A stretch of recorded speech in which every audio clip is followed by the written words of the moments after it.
तो बच्चों आज के लेक्चर में हम लोग डिस्कस करेंगे कि कोई भी बॉन्ड क्यों फॉर्म होता है, बॉन्ड फॉर्म होने के पीछे रीजन क्या होगा, या फिर बॉन्ड लेंथ क्या होती है, या फिर बॉन्ड एनर्जी क्या होती है।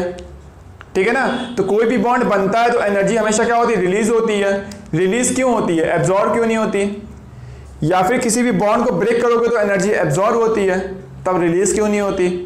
तो वन बाय वन हम लोग सारे डाउट्स क्लियर करेंगे अपने। ठीक है ना। तो पहले मैं बताता हूं कोई भी बॉन्ड बनता क्यों है। तो जैसा कि हम लोगों ने अभी तक पढ़ा हुआ है कि कोई भी प्रोसेस क्यों होती है, स्टेबल होने के लिए। वैसे केमिकल बॉन्ड भी क्यों बनता है, स्टेबिलिटी को गेन करने के लिए बनता है। आ रही बात समझ में आप लोगों को। अब स्टेबल होने के लिए क्या होगा, स्टेबिलिटी के दो क्राइटेरिया देखे थे कि सब स्टेबल होने के लिए क्या कर रहे थे, अपनी पोटेंशियल एनर्जी को डिक्रीज करते हैं। तो स्टेबल होने के लिए बॉन्ड भी क्या करेगा, अपनी पोटेंशियल एनर्जी को क्या करेगा, डिक्रीज करेगा। या फिर अगर कोई रिएक्शन हो रही है तो वहां पर पोटेंशियल एनर्जी का नाम क्या दिया गया था, गिब्स फ्री एनर्जी दिया गया था। मतलब वहां पर क्या हो रहा था, गिब्स फ्री एनर्जी डिक्रीज कर रही थी। क्लियर है। और मैं आपको एक बात और बता देना चाहता हूं, गिब्स फ्री एनर्जी जो होती है, ठीक है ना, वो टोटल एनर्जी नहीं होती है। जैसे फॉर एग्जांपल मान लो एनर्जी तो बहुत से टाइप की होती है, एक होती है गिब्स फ्री एनर्जी होती है, एक होती है टोटल एनर्जी होती है, ठीक है, और एक होती है हाइड्रेशन एनर्जी हो गई। दुनिया के 1000 टाइप की एनर्जी है।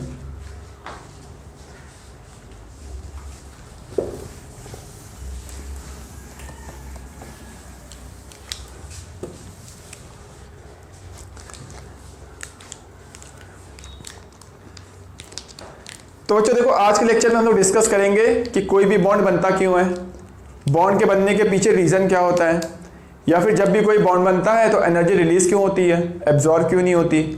या जब भी कोई बॉन्ड को ब्रेक करो तो एनर्जी देनी पड़ती है, एनर्जी रिलीज क्यों नहीं होती।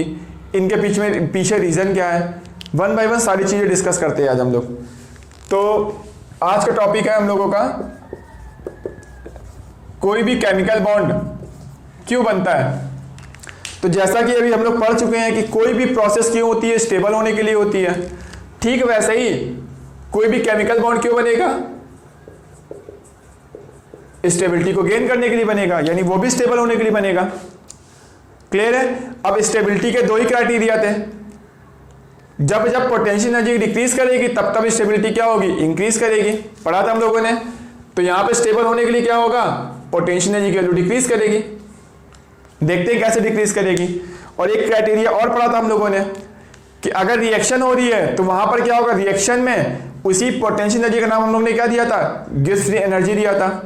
तो जब जब गिब्स फ्री एनर्जी डिक्रीज करेगी तब तब क्या होगी, रिएक्शन स्पॉन्टेनियस होगी, मतलब नेचुरल होगी। ये भी हम लोग डिस्कस कर चुके हैं।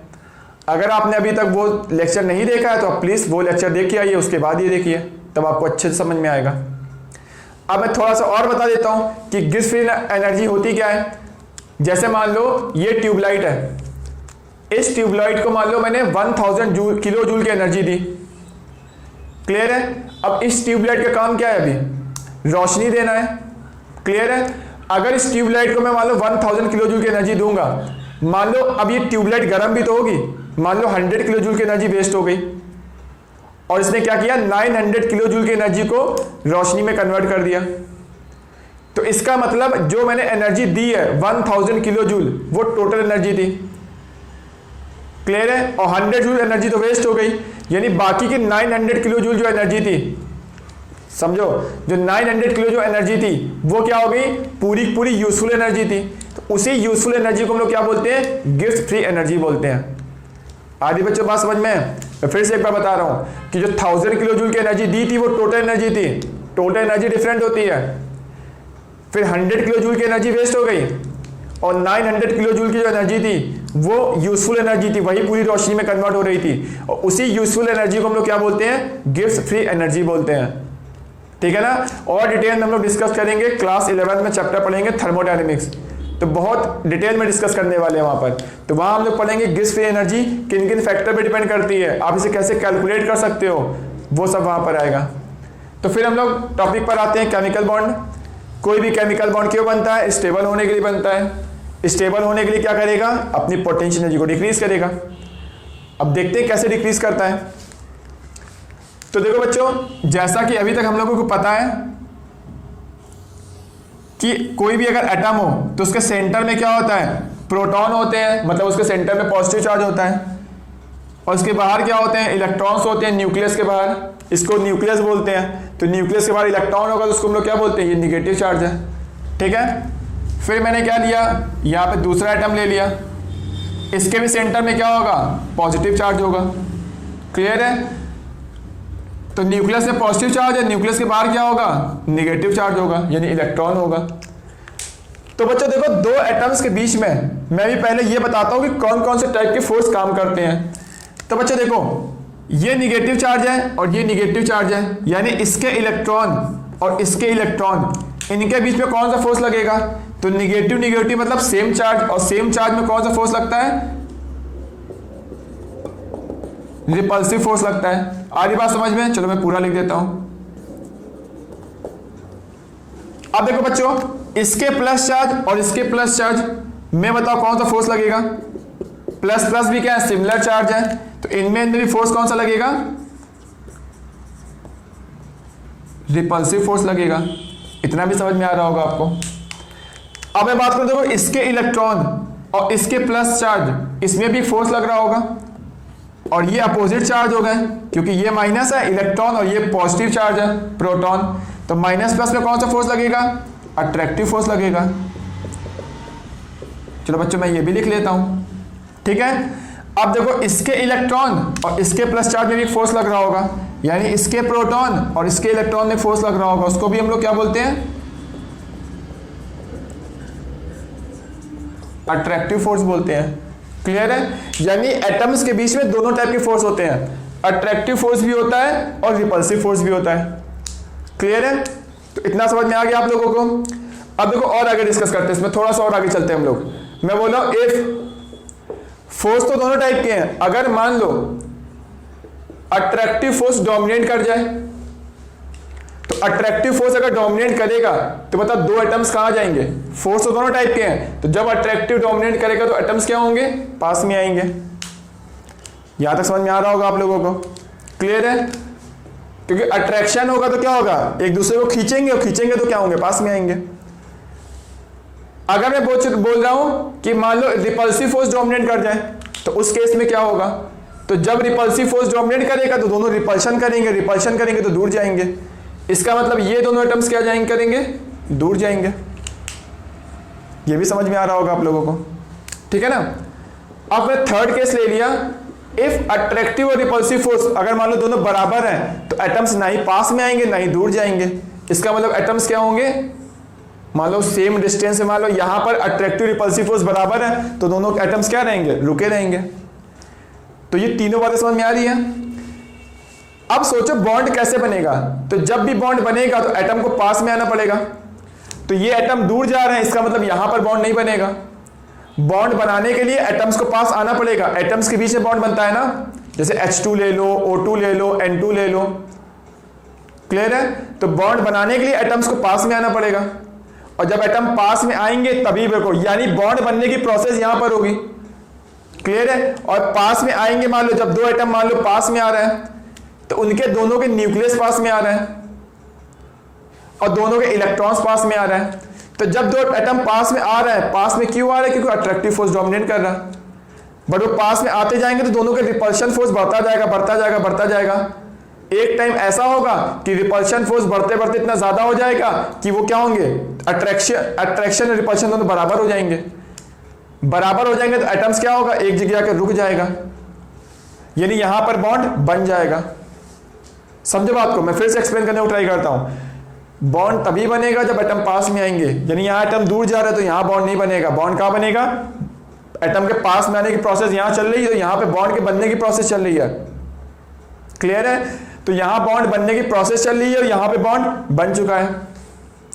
चलो मैं इसको बोर्ड को रफ करता हूं, फिर एक बार और अच्छे से समझाता हूं आपको, तब बहुत अच्छे समझ में आएगा आपको कि बॉन्ड बन कैसे रहा एक्चुअली में। ठीक है ना, तो आप इसको नोट कर लो।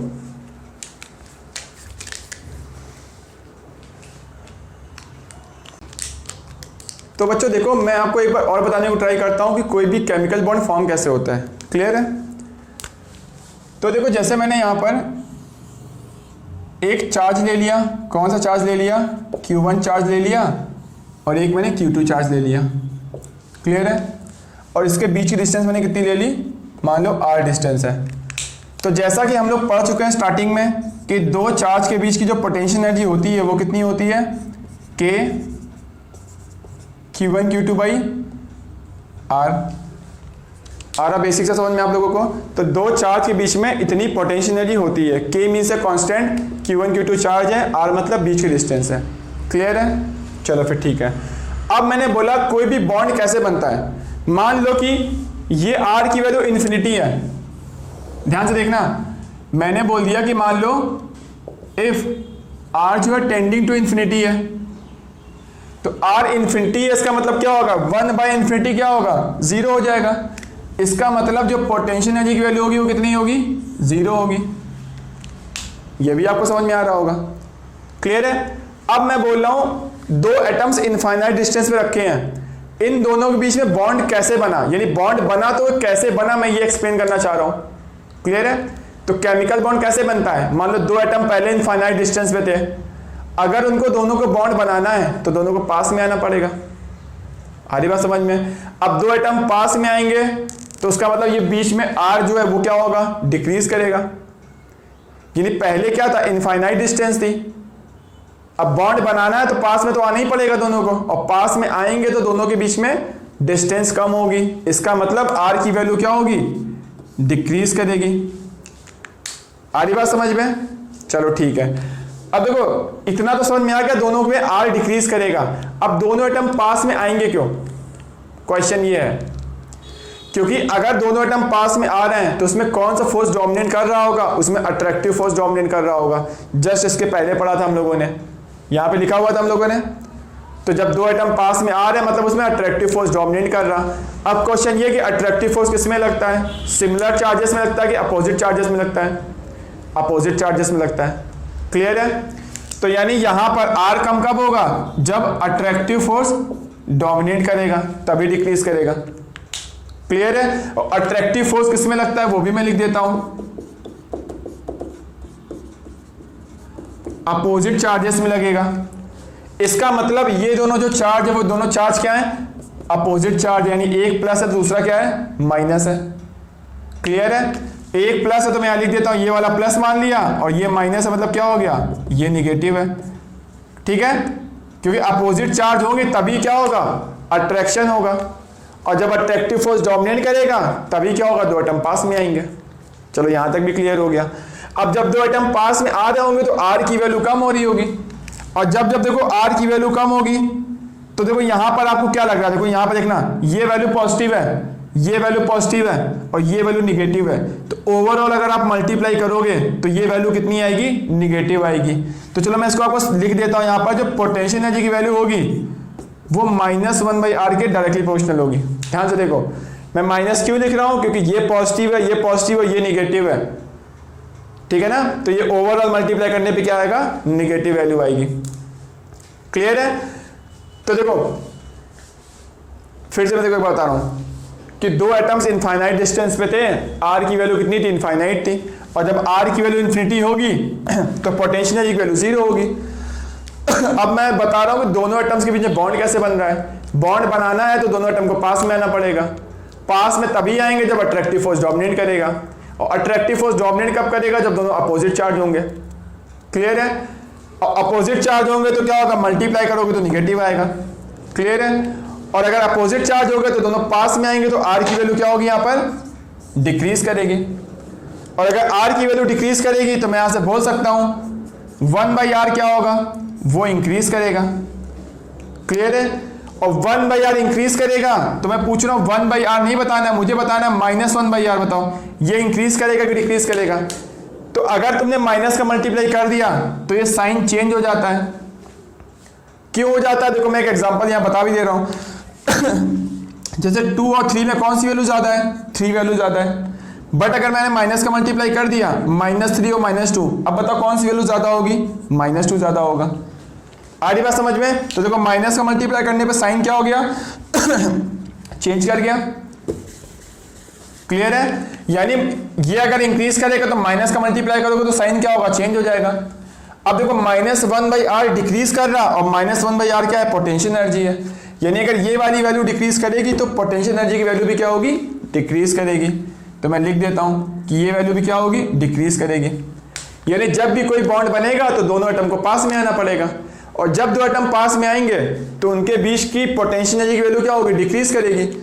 और जैसा कि हम लोगों ने पढ़ा हुआ स्टेबिलिटी क्राइटेरिया, अगर पोटेंशियल एनर्जी की वैल्यू डिक्रीज कर रही है तो स्टेबिलिटी क्या होगी, इंक्रीज करेगी।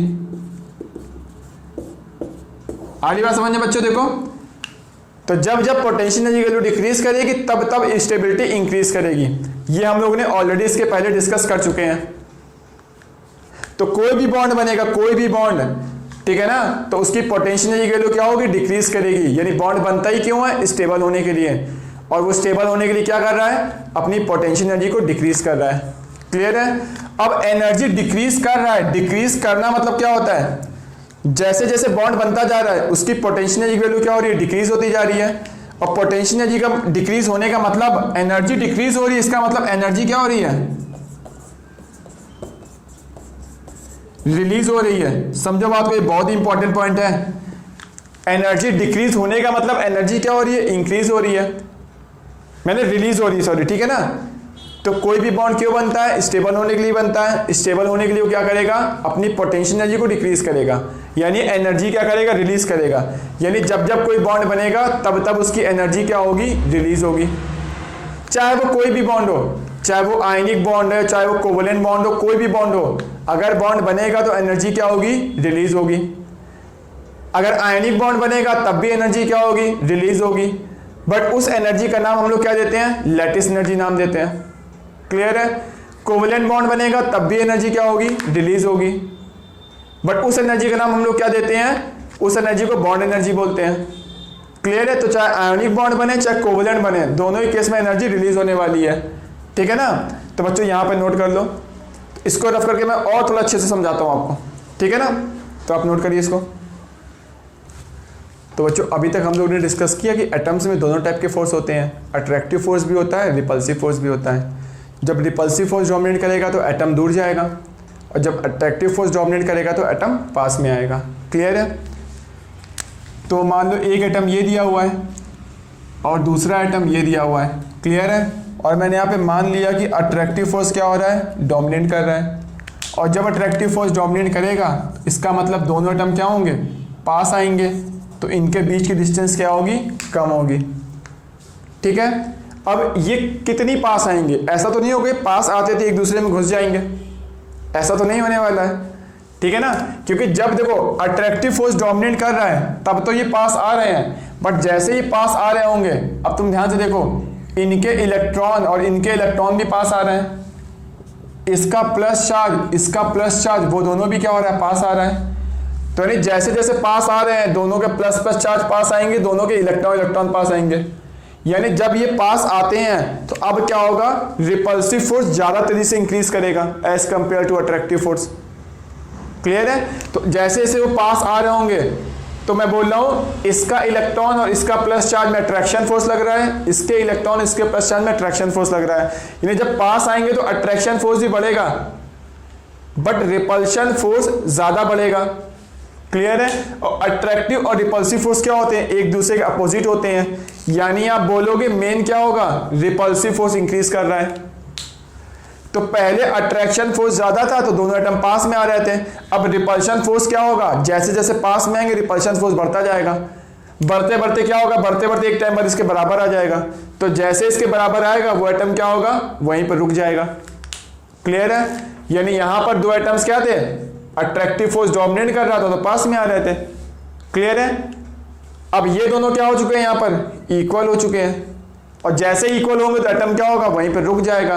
तो अब हम लोग बोलेंगे कि इस एटम के बीच में क्या हो गया है, बॉन्ड बन गया है। क्लियर है। तो अब देखो बॉन्ड भी कई टाइप का होता है, वो हम लोग आगे डिस्कस करेंगे कि आयनिक बॉन्ड क्या होता है, कोवेलेंट बॉन्ड क्या होता है, ठीक है, या फिर पोटेंशियल एनर्जी वर्सेस रेडियस का ग्राफ क्या होता है, वो सब हम लोग केमिकल बॉन्डिंग में डिस्कस करेंगे। यहाँ हम लोग बहुत बेसिक बातें डिस्कस कर रहे हैं, ठीक है ना। तो जब अट्रैक्टिव रिपल्सिव फोर्स बराबर आ जाएंगे तो मैं बोलूंगा बॉन्ड बन चुका है, और बॉन्ड बन गया है। तो अब देखो इसके सेंटर से लेके जो इसके सेंटर के बीच की डिस्टेंस होती है उसको हम लोग क्या बोलते हैं, उसको हम लोग बोलते हैं बॉन्ड लेंथ बोलते हैं। क्लियर है। और हर किसी की बॉन्ड लेंथ अलग अलग होती है। जैसे क्लोरीन है, क्लोरीन गैस है Cl2 है, उसकी बॉन्ड लेंथ अलग होगी, ठीक है। और तुमने मान लो Br2 ले लिया, Br2 की बॉन्ड लेंथ अलग होगी, ठीक है। बॉन्ड दोनों में सिंगल सिंगल है। अभी हम लोग आगे पढ़ेंगे कि सिंगल बॉन्ड क्या होता है, डबल बॉन्ड क्या होता है, ट्रिपल बॉन्ड क्या होता है, आयनिक बॉन्ड क्या होता है, कोवलेंट बॉन्ड क्या होता है। फिर आगे हम लोग अभी डिस्कस करेंगे बॉन्ड एनर्जी क्या होती है। क्लियर है? तो इस लेंथ को हम लोग बोलते हैं बॉन्ड लेंथ। तो पहले ये समझ लो बात अच्छे से, ठीक है। तो इसको नोट करो, मैं और अच्छे से समझाने को ट्राई करता हूँ आगे। तो बच्चों अभी तक हम लोगों ने डिस्कस किया कि कोई भी बॉन्ड क्यों बनता है, स्टेबल होने के लिए बनता है, और स्टेबल होने के लिए क्या हो रहा है, अपनी वो पोटेंशियल एनर्जी को डिक्रीज कर रहा है। क्लियर है? यानी जब भी कोई बॉन्ड बनता है तो एनर्जी हमेशा रिलीज होती है। तो आयनिक बॉन्ड बनेगा तो भी रिलीज होगी, बट उस एनर्जी को हम लोग बोलते हैं लैटिस एनर्जी। वैसे कोवलेंट बॉन्ड बनेगा तो एनर्जी रिलीज होगी, उसको हम लोग क्या बोलते हैं, बॉन्ड एनर्जी। क्लियर है? तो जैसे बच्चों मान लो कि कोवलेंट बॉन्ड बन रहा है, किस में बन रहा है, क्लोरीन और क्लोरीन के बीच में, ठीक है। तो बॉन्ड बनेगा मतलब क्या होगा, Cl2 बन जाएगा। आ रही बात समझ में? तो और बॉन्ड बनेगा तो एनर्जी क्या होगा, रिलीज होगी, और उस रिलीज एनर्जी को हम लोग क्या बोलते हैं, बॉन्ड एनर्जी। आ रही बात समझ में? ठीक है। तो चलो मैंने मान लिया कि एग्जांपल लिया कि मान लो क्लोरीन और क्लोरीन के बीच के बॉन्ड बन रहा है, ठीक है, ये Cl2 बन गया। तो जो एनर्जी रिलीज होगी उसको हम लोग बोलेंगे बॉन्ड एनर्जी। तो मैंने मान लिया कि x किलो जूल की एनर्जी क्या हो गई, रिलीज हो गई। ये जूल लिखा हुआ है, ठीक है, किलो जूल। तो मैं बोलूंगा कि इसकी जो बॉन्ड एनर्जी है वो कितनी है, x किलो जूल है। किसकी x किलो जूल है, क्लोरीन की। क्लियर है? अब देखो इसी को मैं एक फॉर्म में और लिख सकता हूं, मान लो इसी रेशियो को मैंने रिवर्स कर दिया। रिवर्स करोगे तो क्या होगा, Cl2 plus x kilo joule. तो यहां पे क्या होगा, Cl प्लस Cl बन गया, ठीक है। अब देखो यहां पर जब बॉन्ड बन रहा था तो एनर्जी क्या हो रही थी, रिलीज हो रही थी। प्रोडक्ट में लिखा है मतलब रिलीज हो रही है। यहां पर देखो बॉन्ड को मैं तोड़ रहा हूं तो एनर्जी क्या हो रही है, देखो रिएक्टेंट में लिखी है मतलब एब्जॉर्ब हो रही है। तो यहां से आपको याद रखना है, जब भी कोई बॉन्ड बनेगा तो एनर्जी हमेशा रिलीज होगी, और जब भी कोई बॉन्ड को तोड़ोगे तो एनर्जी क्या होगी, एब्जॉर्ब होगी। क्लियर है? कितनी एब्जॉर्ब होगी या कितनी रिलीज होगी, जितनी उसकी बॉन्ड एनर्जी होगी। इसको हम लोग क्या बोलते हैं, बॉन्ड एनर्जी, और इसको भी हम लोग क्या बोलते हैं, बॉन्ड एनर्जी। समझो बात को? तो ये आपको अब याद रखना ही रखना है कि जब भी कोई बॉन्ड बनेगा, चाहे वो कोई भी बॉन्ड हो, एनर्जी हमेशा क्या होगी, रिलीज होगी। और जब भी कोई बॉन्ड ब्रेक करोगे तो एनर्जी हमेशा देनी पड़ेगी। और अगर कोवलेंट बॉन्ड ब्रेक कर रहे हो तो कौन सी एनर्जी देनी पड़ेगी, उसको बोलते हैं बॉन्ड एनर्जी। अगर आयनिक बॉन्ड को तोड़ोगे तो कौन सी एनर्जी देनी पड़ेगी, लैटिस एनर्जी। बट दोनों का नाम अलग अलग है, ठीक है ना, बट एनर्जी तो हमेशा आपको देनी पड़ेगी। क्लियर है आप लोगों को? तो बच्चों देखो इसको नोट कर लो। तो बॉन्ड एनर्जी क्या होती है, तो दोनों ही डेफिनेशन है बॉन्ड एनर्जी की। तो बॉन्ड को एक मोल, ठीक है ना, मोल हम लोग आगे पढ़ेंगे, 1 मोल Cl2 जब फॉर्म होगा, ठीक है ना, तो जो एनर्जी रिलीज होती है उसको क्या बोलते हैं, बॉन्ड एनर्जी। या फिर 1 मोल Cl2 को ब्रेक करने के लिए जितनी एनर्जी देनी पड़ती है उसको भी हम लोग क्या बोलते हैं, बॉन्ड एनर्जी बोलते हैं। क्लियर है? तो लोग आगे और डिटेल में डिस्कस करेंगे। तो बच्चों इसको नोट कर लो। अगर आपको अभी भी कोई डाउट आ रहा है तो प्लीज़ कमेंट करके ज़रूर पूछ लेना, ठीक है ना। और अगर आपको ये वीडियो अच्छा लग रहा है तो प्लीज़ वीडियो को लाइक कीजिएगा, चैनल को सब्सक्राइब कीजिएगा और अपने फ्रेंड्स के साथ शेयर कीजिएगा, ठीक है। तो नोट करिए आप इसको।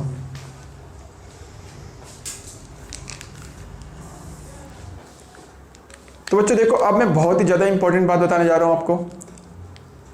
तो देखो मैं स्टार्ट कर रहा हूँ यहाँ से। जैसे कि मान लो बच्चों क्लोरीन और क्लोरीन के बीच में बॉन्ड बन रहा है, ठीक है, मान लो Cl2 बॉन्ड बन गया और यहाँ पर 5 किलो जूल की एनर्जी रिलीज हो गई। इसका मतलब ये एनर्जी को हम लोग क्या बोलेंगे, ये एनर्जी क्या हो गई, बॉन्ड एनर्जी हो गई। यानी क्लोरीन की जो बॉन्ड एनर्जी है वो कितनी हो गई, 5 किलो जूल हो गई। क्लियर है? तो अगर आप देखो क्लोरीन का बॉन्ड तोड़ोगे तो आपको एनर्जी देनी पड़ेगी, कितनी देनी पड़ेगी, 5 किलो जूल एग्जैक्ट। तो जब 5 किलो जूल एनर्जी दोगे तो क्लोरीन क्लोरीन के बीच का बॉन्ड टूट जाएगा। क्लियर है?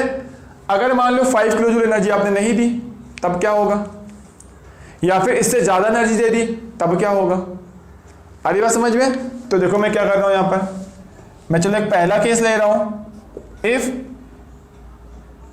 मान लो मैंने इसको क्लोरीन को एनर्जी कितनी दी, Cl2 है, मैंने मान लो इसको 5 किलो जूल की एनर्जी दे दी एक केस में। तो जैसे आप 5 किलो जूल की एनर्जी दोगे तो यहाँ पर क्या होगा, क्लोरीन क्लोरीन क्या हो जाएगा, ब्रेक हो जाएगा। क्योंकि क्लोरीन को ब्रेक करने के लिए बॉन्ड बना तो 5 किलो जूल एनर्जी रिलीज हो रही थी, तो ब्रेक करने के लिए भी कितनी चाहिए, 5 किलो जूल की एनर्जी चाहिए, तो क्लोरीन ब्रेक हो जाएगा। ठीक है? अब अगर सपोज करो मैंने क्या किया, क्लोरीन को मैंने 5 किलो जूल की एनर्जी ना देके मैंने कितनी दे दी, मान लो 7 किलो जूल की एनर्जी दे दी, तब क्या होगा, तब भी क्लोरीन ब्रेक हो जाएगा। बट यहां पर बाकी देखो, उसको चाहिए 5 किलो जूल की एनर्जी थी ब्रेक करने के लिए, क्यों, क्योंकि उसकी बॉन्ड एनर्जी 5 किलो जूल थी, बट मैंने इसको दे कितनी दी, 7 किलो जूल की दे दी, तो बॉन्ड तो टूट जाएगा, उसमें कोई डाउट नहीं है। बट बाकी की जो एक्स्ट्रा 2 किलो जूल एनर्जी है वो कहां गई, क्या लगता है आपको? तो जो बाकी की जो डिफरेंस आता है 2 किलो जूल की एनर्जी, वो बाकी की इनकी क्या हो जाएगी, काइनेटिक एनर्जी में कन्वर्ट हो जाएगी। क्लियर है? अब काइनेटिक एनर्जी में देखो कैसे कन्वर्ट होगी, तो देखो यहां पर क्या होगा, कितना मैंने डिफरेंस दिया इसमें, 7 - 5, तो यहां पर जो काइनेटिक एनर्जी होगी वो कितनी हो जाएगी, 7 किलो जूल मैंने दी है और 5 किलो जूल बॉन्ड को ब्रेक करने के लिए चाहिए थी, तो मैंने कितने किलो जूल एक्स्ट्रा दी है, 2 किलो जूल एनर्जी एक्स्ट्रा दी हुई है। क्लियर है? तो यानी इतने किलो जूल जो एनर्जी है वो किस में कन्वर्ट हो जाएगी, काइनेटिक एनर्जी में कन्वर्ट हो जाएगी। अब ये काइनेटिक एनर्जी 2 क्लोरीन एटम में डिवाइड होगी, मानी 2 किलो जूल है एनर्जी, वो अब इन दोनों में डिवाइड होगी। तो अब कैसे डिवाइड होगी, तो हम लोग मानते हैं कि जो इक्वली डिवाइड होगी, यानी 1 किलो जूल इसमें डिवाइड होगा और 1 किलो जूल इसमें डिवाइड होगा। तो काइनेटिक एनर्जी पर मॉलिक्यूल कितनी आएगी, तो तुम्हें डिवाइड बाई 2 करना पड़ेगा, तो यहां पे क्या आएगा,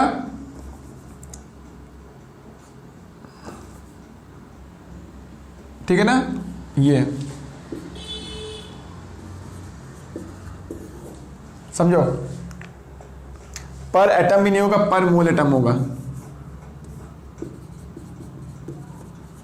ठीक है? तो आधी बात समझ में? तो आप जो भी यहां पर एक्स्ट्रा एनर्जी दोगे वो सारी की सारी एनर्जी किस में कन्वर्ट हो जाएगी, काइनेटिक एनर्जी में कन्वर्ट हो जाएगी, जो भी डिफरेंस आएगा, जो भी एक्स्ट्रा का। ठीक है ना? और वो 2 में डिवाइड हो रही है, इसलिए मैंने डिवाइड बाई 2 किया। तो पर एटम में कितनी काइनेटिक एनर्जी आएगी, 1 किलो जूल किसके पास आएगी, 1 किलो जूल की इसके पास आएगी। यानी आप इसको 1 मोल को ब्रेक करोगे तो ये 1 मोल बनेगा, ये 1 मोल बनेगा, तो पर मोल Cl एटम कितनी एनर्जी आएगी, 1 किलो जूल और 1 किलो जूल। आ रही बच्चों बात समझ में आप लोगों को? चलो फिर ठीक है। अब थर्ड नंबर देखो, थर्ड नंबर अगर मैंने क्या किया, क्लोरीन है, अगर मैंने मान लो उसको 3 किलो जूल की मान लो मैंने एनर्जी सप्लाई कर दी, तो अब बताओ क्या होगा बच्चों, क्या बॉन्ड ब्रेक होगा? उसकी बॉन्ड एनर्जी तो 5 किलो जूल है, 5 किलो जूल दोगे तो बॉन्ड ब्रेक हो जाएगा, 5 से ज्यादा दोगे तब भी ब्रेक हो जाएगा, और बाकी की एनर्जी काइनेटिक एनर्जी में कन्वर्ट हो जाएगी। बट अगर मैंने उससे कम दिया देन क्या होगा, अब बॉन्ड तो ब्रेक नहीं होने वाला। क्लियर है? तो यहां पर Cl2 का तो Cl2 ही रहेगा, बॉन्ड तो ब्रेक नहीं हुआ। अब बताओ क्या होगा, थोड़ा सोच कर बताओ, या अगर आपको पता है तो पहले से तो फिर कमेंट कर दो, कमेंट करके बताओ। तो देखो बच्चों यहां पर डिफरेंस क्या होगा कि देखो यहां पर क्लोरीन है, पहले देखो यहां पर क्या था, क्लोरीन और क्लोरीन के बीच की देखो डिस्टेंस क्या थी, बहुत ज्यादा थी। अभी हम लोगों ने जस्ट पढ़ा हुआ है, जब 2 एटम पास में आते हैं तो उनके बीच की एनर्जी क्या होती है, उनके बीच की डिस्टेंस कम होती है। क्लियर है? तो देखो बच्चों पहले इसकी क्या थी, देखो क्लोरीन अभी भी बना हुआ है, और यहां पर भी देखो क्या हुआ है, क्लोरीन अभी भी बना हुआ है। तो क्या हुआ यहां पर, इसकी देखो अब क्लोरीन क्लोरीन का बॉन्ड तोड़ना है तो तुम्हें एनर्जी देनी पड़ेगी, उसको बोलते हैं बॉन्ड एनर्जी। तो बेटा देखो बच्चों पहले इसकी बॉन्ड एनर्जी कितनी थी, 5 किलो जूल थी, अभी भी क्लोरीन क्लोरीन में बॉन्ड बना हुआ है। क्लियर है? और इस बॉन्ड को आपको तोड़ना है तो भी आपको एनर्जी देनी पड़ेगी। अब इसको देने के लिए कितनी एनर्जी चाहिए आपको? इसको 5 किलो जूल देनी पड़ेगी, तब बॉन्ड टूटेगा। बट आपने 5 किलो जूल नहीं दी, आपने कितनी दी? 3 किलो जूल दी। यानी इसकी जो बॉन्ड एनर्जी बची हुई है वो कितनी बची हुई है? 2 किलो जूल बचा हुआ है। क्योंकि देखो छोटे बॉन्ड है, बड़े बॉन्ड है। छोटे बॉन्ड और बड़े बॉन्ड में कौन से बॉन्ड जल्दी टूटते हैं? छोटे बॉन्ड स्ट्रांग होते हैं और बड़े बॉन्ड क्या होते हैं? वीक होते हैं। तो ये देखो छोटा बॉन्ड है तो ये स्ट्रांग बॉन्ड है। तो स्ट्रांग बॉन्ड है तो उसको तोड़ने के लिए एनर्जी भी ज्यादा लगेगी। कितनी लग रही है? 5 किलो जूल लग रही है। बट मैं अगर इसकी बात करूं, ये बड़ा बॉन्ड है, बड़े बॉन्ड को तोड़ने में कम एनर्जी लगेगी क्योंकि वीक बॉन्ड होता है। ठीक है, कम लगेगी। कितनी लगेगी? 5 किलो जूल से तो कम लगेगी। अब 3 किलो जूल तुमने ऑलरेडी दे रखा है इसको, यानी इसको तोड़ने में कितनी लगेगी? 2 किलो जूल लगेगी। आ रही बात समझ में आप लोगों को? तो अगर आपने बॉन्ड एनर्जी से कम एनर्जी दिया तो बॉन्ड टूटेगा नहीं, बॉन्ड तो बना ही रहेगा। बट यहां पर थोड़ा सा डिफरेंस आ जाएगा। यहां पे एटम्स दोनों थे, जो बॉन्ड बना था एटम थोड़े पास में थे।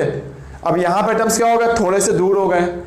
बॉन्ड बनने का मतलब जानो क्या होता है? जब दो एटम पास में आ रहे होते हैं तो बॉन्ड बनने की प्रोसेस हो रही होती है, और जब दो एटम दूर जा रहे होते हैं मतलब बॉन्ड टूटने की प्रोसेस हो रही है।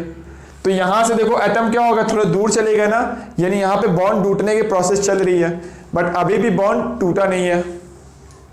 क्या समझ पा रहे हो बच्चों? यहां पर क्लियर है? तो आप इसको नोट कर लो, ठीक है ना?